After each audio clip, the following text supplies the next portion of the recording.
Dices que no grite, que tenemos una vida juntos, pero yo solo veo tumbas viviéndose desde adentro.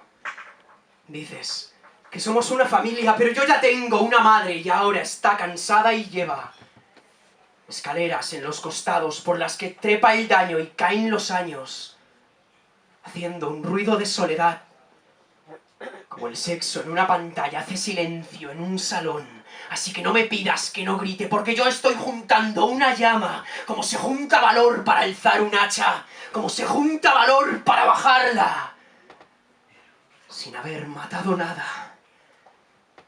Una llama que acelere este poquito de muerte al que amanezco encadenado cada mañana, como se aceleran las partículas subatómicas hasta hacerlas haces de luz.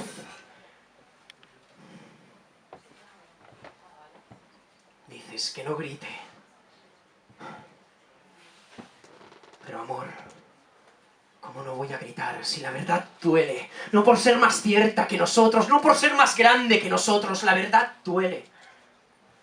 Porque soy un mentiroso. Debo gritar tanto para reunir la rabia gota a gota, sorbo a sorbo, como se bebe el agua helada, gota a gota. Y debo hacerlo tan cierto para limpiar una sola de mis mentiras. Pues ya lo sabes, la verdad no duele por ser más cierta que nosotros. La verdad duele porque soy un mentiroso y tú no quieres estar triste, pero todo cuanto somos, todo cuanto duele, todo cuanto amamos y cuanto somos capaces de amar muere, y es esta nuestra deuda con el tiempo, y es esta mi tregua con la sangre y con la sombra, con el olor del cloro, con tu risa de noria, con la senda pelágica de tu sexo y también con el cerrarse honesto de las cicatrices, pues he reunido cuanto tengo sobre el pelaje púrpura del delirio para cegar de los muertos sobre los hombros y su gesto y mis costumbres, para borrarme de mi nombre, que es una casa vacía, de mi carne escasa y de su última hora, de la rueca sin hilo de la memoria y del sarcófago sin fosa del olvido. Debo gritar tanto,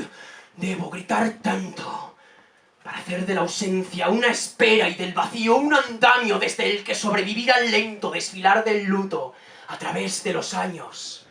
Escaleras abajo, escalera sin escalones, y seguir bajando. Y es por todo esto, amor, por lo que debo gritar tanto.